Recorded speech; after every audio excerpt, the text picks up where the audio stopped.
बिहार में जातिगत जनगणना के आंकड़े जारी हो चुके हैं। इन आंकड़ों में सबसे ज्यादा चौंकाने वाली बात निकल कर आई है कि राज्य में पिछड़े वर्ग की आबादी 63% है। आपको बता दें कि बिहार में पिछड़े वर्ग दो भागों में बांटे गए हैं, एक ओबीसी यानी अन्य पिछड़ा वर्ग और दूसरा ईबीसी यानी अति पिछड़ा वर्ग। इन दोनों को मिलाने पर पिछड़ों का आंकड़ा इतना पहुंचता है कि मुताबिक राज्य में 36% अति पिछड़ा वर्ग, 27% पिछड़ा वर्ग, 19% से थोड़ी ज्यादा अनुसूचित जाति और 1.68% अनुसूचित जनजाति की जनसंख्या बताई गई है। वहीं सामान्य वर्ग की संख्या 15.52% है। बीजेपी ने जातिगत जनगणना पर साफ प्रतिक्रिया तो नहीं दी है, लेकिन पीएम मोदी ने अपने भाषणों से जरूर कांग्रेस और उसके सहयोगियों पर वार किया है। रविवार को छत्तीसगढ़ के जगदलपुर में पीएम मोदी ने कहा, मैं सोच रहा था कि पूर्व पीएम मनमोहन सिंह जी क्या सोच रहे होंगे। वो कहा करते थे कि देश के संसाधनों पर पहला हक अल्पसंख्यकों का है, उनमें भी मुसलमानों का। अब कांग्रेस कह रही है कि आबादी तय करेगी कि पहला हक किसका होगा, यानी क्या अब अल्पसंख्यकों का हक कांग्रेस कम करना चाहती है। मोदी ने आगे कहा कि आबादी के हिसाब से ही तय होने वाला है, तो पहला हक किसका होगा।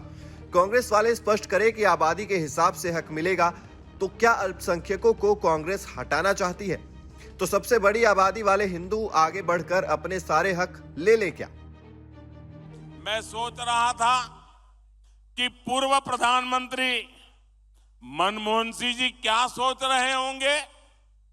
भारत के पूर्व प्रधानमंत्री मनमोहन सिंह जी तो कहा करते थे कि देश के संसाधनों पर पहला हक माइनॉरिटी का है, अल्पसंख्यकों का है, और उसमें भी मुसलमानों का है।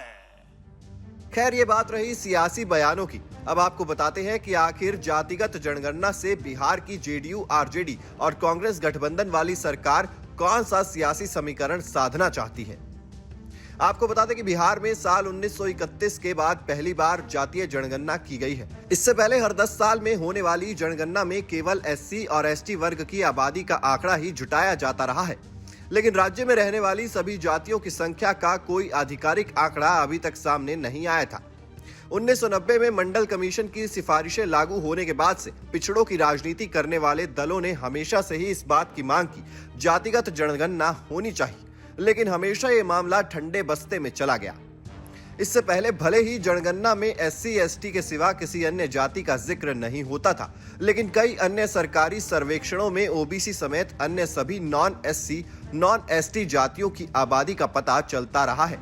राष्ट्रीय परिवार एवं स्वास्थ्य सर्वेक्षण या सावधिक श्रम बल सर्वेक्षण आदि के आंकड़े बताते हैं कि बिहार में ओबीसी की आबादी 55% के करीब है। बिहार में कास्ट सर्वे में 215 उपजातियों को शामिल किया गया। इससे पता लग सकता है कि प्रदेश में सामाजिक फैलाव का दायरा कितना विस्तृत है, लेकिन सच्चाई कुछ और है। सिर्फ 10 जातियां मिलकर बिहार की पूरी आबादी का 50% हो जाती हैं। अगर टॉप 26 जातियों को मिला दिया जाए तो ये आंकड़ा 80% तक पहुंच जाता है। बिहार कास्ट सर्वे बताता है कि प्रदेश की 198 उपजातियां ऐसी हैं जिनकी आबादी 1% से भी कम है। बिहार की जातीय जनगणना की रिपोर्ट की सबसे बड़ी बात यह है कि प्रदेश में सबसे बड़ी आबादी यादवों की है। यूं तो हमेशा से ही माना जाता है कि बिहार में यादवों की जनसंख्या अच्छी खासी है, लेकिन ताजा सर्वे रिपोर्ट से साफ हो गया है कि 14% से ज्यादा यादव न केवल हिंदू की सभी अगड़ी जातियों को मिलाकर बनी 15% हिस्सेदारी के लगभग बराबर है, बल्कि 17.7% वाली मुसलमान और 19.7% वाली अनुसूचित जाति से कुछ ही कम है। ऐसी और तुलना करें तो यादवों की आबादी पिछड़े वर्ग की सभी जातियों की कुल जनसंख्या से ज्यादा है। बिहार में आबादी के लिहाज से दूसरे स्थान पर दुसाध जबकि तीसरे स्थान पर जाटव है। ये दोनों उपजातियां अनुसूचित जाति वर्ग की हैं। उनके बाद नंबर पिछड़े वर्ग में शामिल कोयरी का आता है। बिहार की जातीय जनगणना से निश्चित तौर पर 1931 की जनगणना के बाद पहली बार जाति आधारित आबादी के आंकड़े मिले हैं। हालांकि इससे पहले ये पता चल गया है कि सामाजिक आर्थिक स्तर पर अन्य पिछड़ा वर्ग के अंदर की जातियों के बीच आबादी के लिहाज से बहुत बड़ा गैप है। बिहार में ओबीसी 2 वर्गों, पिछड़ा वर्ग और अत्यंत पिछड़े वर्ग में विभाजित है। पीएलएफएस यानी पीरियोडिक लेबर फोर्स सर्वे से प्राप्त आंकड़े बताते हैं कि उपभोग के आधार पर ओबीसी जातियों के बीच बहुत बड़ा अंतर है।